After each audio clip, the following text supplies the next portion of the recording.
আমার প্রতিষ্ঠা করতে হবে। এটা বলে তিনি বললেন আমার শরীয়তের সাথে আছে আমার তরিকত, শরীয়তের সাথে আছে হাকিকত। আমি শরীয়তের দণ্ডায়মান হয়ে আমি গান করছি, আপনি শরীয়তের সাথে হাকিকত রাখলেন, শরীয়তের সাথে তরিকত রাখলেন। আচ্ছা, মারফতটা অপরাধ করলো কি? আপনি শরীয়তের সাথে তরিকত রাখলেন, হাকিকত রাখলেন, মারফতটা রাখলেন না কেন? আমার মতো ক্ষতি করছে। মারফতে আপনাকে কোনো ক্ষতি করছে নাকি? এজন্য বাবা শরীয়ত, মারফত, হাকিকত, তরিকত পালন করতেই যদি হয় চারটা পথই পালন করতে হবে।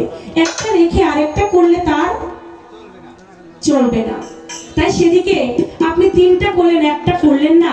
আমি আপনাকে দাওয়াত করব, আপনি আমার মারফতটাও করলেন। মারফত করলে মারফত বিষয়কে আপনি বুঝতে পারবেন। আমি শরীয়ত করেছি, আমি তরিকত করেছি, আমি হাকিকত করেছি, আমি এখন যে রাস্তাটার মধ্যে আছি এটা হচ্ছে আমার মারফতের রাস্তা। শরীয়ত ভালো, হাকিকত ভালো, তরিকত ভালো, মারফতও ভালো যদি কর্মীওয়ালা ব্যক্তিটা ভালো হয়। আপনি ভালো না, আপনার খাসিলত ভালো না, আপনার জন্য কোনো তরিকাই ভালো। আপনি ব্যক্তিটা যদি ভালো হন আপনার জন্য সব পথই ভালো। একটি গান রাখবো, তারপরে আমার কাছে যে প্রশ্ন রেখেছেন আমি তার জবাব দেব।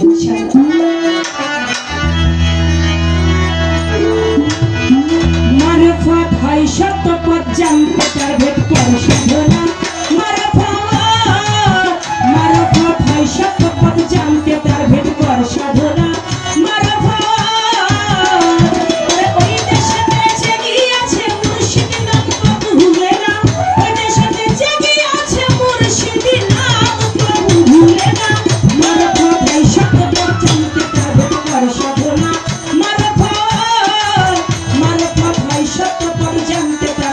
Oh,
কি আছে মুর্শিদ নাম করব ভুলে না।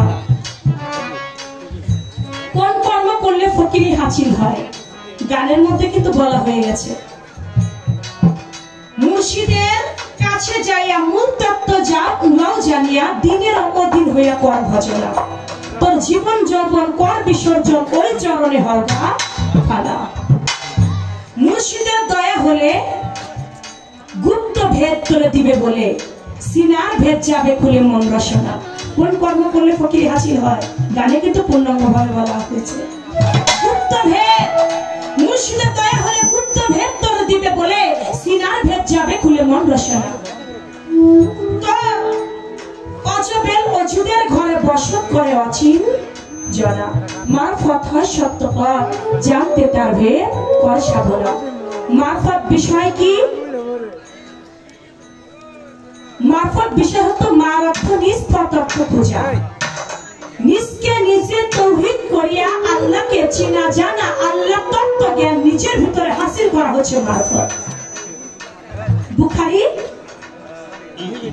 প্রথম খণ্ড 201 পৃষ্ঠার মধ্যে প্রমাণ করে মারফত হচ্ছে আল্লাহকে চিনা জানা, আল্লাহর তত্ত্ব জ্ঞান হাসিল করার নামই হচ্ছে মারফত। মারফত কত প্রকার? মারফত 3 প্রকার। একটি হচ্ছে মারফতে তাওহীদ, ইহা ইমানদারের জন্য। মারফতে হুজ্জাত, ইহা আলিমদের জন্য। মারফতে ওয়াহিদিয়া, ইহা পীর ও ওলি আউলিয়াদের জন্য। এ হলো মারফত 3 প্রকার। আরেকটি কথা আছে, আমার পা থেকে মাথা পর্যন্ত বাসি বেশি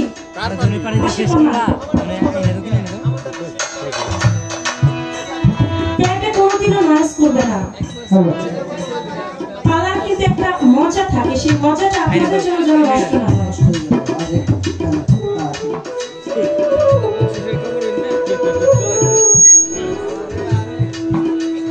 ওই সাইডটা টোটাল অফ করে দেন, ওই যে বাম সাইডটা।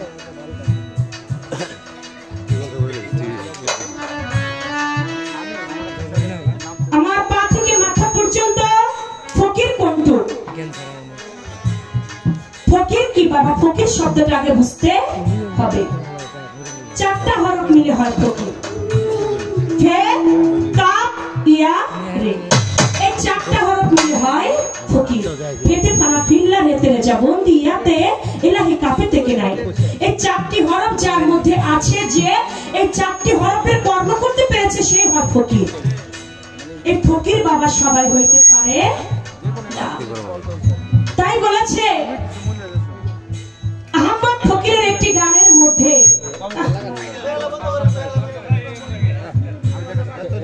হাদিস কুরসিতে ফরমায় আছে, আপনি মাওলা রাব্বানি আল ফাকরে আল ফাকরে ফাকরে আল্লাহ মিন্নি, আমার আল্লাহ কয় ফকির রয় আমার ভিতর, আমি রই ফকিরের ভিতরে। তাওহীদ সাগরের নিচে ডুব দিলে মন পাবি তারে। তাহলে আমার আল্লাহ পাক এই ফকিরের ভিতর, ফকিরও আমার আল্লাহর ভিতর। ফকির আমার আল্লাহর ভেদ, আল্লাহ আমার ফকিরের ভেদ। এর জন্য ফকিরকে কখনো নিন্দাচার করা যাবে না। সূরা ইউনূস 62 নং আয়াতের মধ্যে বলেছে, আমার আল্লাহর ওলির কোনো ভয় নাই, তারা কখনো চিন্তিত হবে না। আল্লাহর ওলিগণ যারা আমার আল্লাহর ওলিদের সঙ্গে শত্রুতা পোষণ করে, আমি আল্লাহ তাদের সাথে যুদ্ধ ঘোষণা করি। আল্লাহর ওলিদের সঙ্গে কেউ যেন কখনো আমরা শত্রুতা পোষণ না করি। অনেকে আছে আল্লাহর ওলিদেরকে ভালোবাসে না, মাজার ভেঙে দেই আমরা, কিন্তু বাবা এটা করা যাবে না। কারণ আল্লাহ বলে যে আমার ওলির সাথে শত্রুতা করে, আমি নিজে আল্লাহ তার সাথে যুদ্ধ ঘোষণা করি। আল্লাহ যুদ্ধ করতে হলে আল্লাহ পিস্তলের দরকার হবে না, আল্লাহ লাঠির দরকার হবে না, আমার আল্লাহ পাকের নিজ কুদরতি শক্তি ধারাই এটা সম্ভব।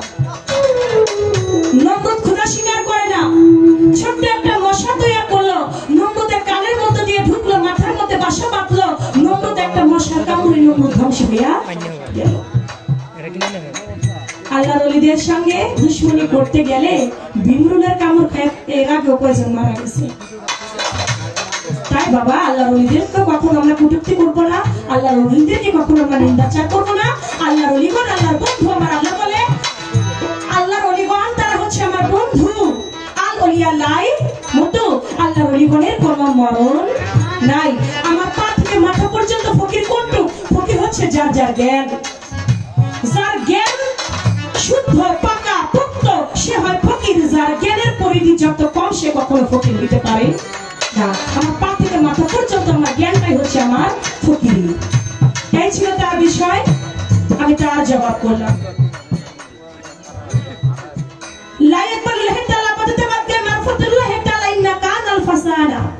হে মুমিন বান্দা, তুমি যতই শরীয়তের ইবাদত করো না কেন তার 4 মূল্য নাই যতক্ষণ না পর্যন্ত মারফতে গিয়ে মারফতের গুপ্ত ইবাদত না করা হবে। আমার আল্লাহ পাক মারফতের গুপ্ত ইবাদত ব্যতীত কোনো কিছু পছন্দ করে না। আপনি পাহাড় সমপরিমাণ শরীয়তের কর্ম করবেন, আপনি মারফতের ইবাদত করবেন না, আপনার কোন ইবাদত কাজে আসবে? মারফতের গুপ্ত ইবাদত করতে হবে, গুপ্ত ভেদ বুঝতে হবে, আমার আল্লাহর ওলির সঙ্গ করতে হবে। সঙ্গ করতে হবে আমার সজল চাঁদের, সঙ্গ করতে হবে আমার মালিক পীর সাহেবের, সঙ্গ করতে হবে আমার খলিল চাঁদের, সঙ্গ করতে হবে আমার আয়ুব চাঁদের, সঙ্গ করতে হবে চন্দ্রপুরী সানাল বাবা মাইজ ভান্ডারী আল্লাহর ওলিগণ যারা আছে তাদের সঙ্গ করলেই মারফতের গুপ্ত ভেদ বোঝা যাবে। বেশি কথা বলবো না, কথা কম, গানটা বেশি রাখার চেষ্টা করব। আপনার কাছে আমার প্রশ্ন থাকবে, আপনি বলবেন নামাজ, রোজা, হজ, যাকাত, কালেমা এটা হচ্ছে শরীয়তের পঞ্চ বেনা। আপনি বলবেন আমরা আল্লাহ পাক বলেন নামাজের থেকেও, রোজার থেকেও, হজের থেকেও, যাকাতের থেকেও একটা কাজ আছে উত্তম। ওই কাজটা যদি কেউ করতে পারে সে নামাজ রোজা ছাড়াও সে জান্নাতে যাবে। আপনি বলবেন নামাজের থেকেও, রোজার থেকেও এবং হজ যাকাত সবকিছু থেকেও একটা কাজ আছে, ওই কাজটা যদি কেউ করতে পারে তাহলে সেও জান্নাতে যাবে। আপনি বলবেন সেই কাজটা কি? কি কাজ? যদি বলেন পিতা মাতার খেদমত করা তাহলে কিন্তু হবে না, পিতা মাতার খেদমত করা না। কি কাজ সেটা? নামাজের থেকে উত্তম, রোজার থেকে উত্তম, হজের থেকে উত্তম, যাকাতের থেকেও উত্তম। সে কাজটা কি? এই একটা কথা। আরেকটি কথা আপনার কাছে থাকবে আমার, আপনি বলবেন আমার দয়াল নবী হুজুর পাক সাল্লাল্লাহু আলাইহি সাল্লাম কাবা ঘরে 360টা মূর্তি ছিল। ওই 360টা মূর্তি আমার দয়াল নবীর হাতে একটা কাঠ নিয়ে সমস্ত মূর্তিদেরকে ভাঙতে লাগলেন। আপনি বলবেন আমার দয়াল নবী হাত দিয়ে ইশারা করলে চন্দ্র পর্যন্ত 2 খণ্ড হয়ে গেছে। দয়াল নবীকে আবু জাহেল মানে না, তো মানতে পারে তুই যদি আকাশের চন্দ্রকে 2 খণ্ড করে দেখাইতে পারিস তাহলে মানব তুই আল্লাহর নবী। আমার দয়াল নবী ঠিক তাই করলেন, আকাশের চন্দ্রকে 2 খণ্ড করে ফেললেন, জমিনে ফেলে দিলেন। তারপর কইল এটা তোর একটা জাদু, এটা তুই জাদু দেখাইছিস, কিন্তু সে বিশ্বাস করলো না। যার হাতের ইশারায় চন্দ্র 2 খণ্ড হয়ে যায়, যা হাতে ইশারা করলে সূর্য পর্যন্ত মাটিতে নেমে আসে, যে হাত দিয়ে ইশারা করলে একটা খেজুর গাছ পর্যন্ত উঠে আসে। আপনি বলবেন সে তো ইশারা করলেই মূর্তিগুলা টপ টপ করে পড়ে যেত, হতো না? তাহলে দয়াল নবী কাঠ দিয়া মূর্তি ভাঙার কারণ ছিল কি? এই একটা কথা, 2টা কথাই থাকুক নাকি, আর বেশি কথার দরকার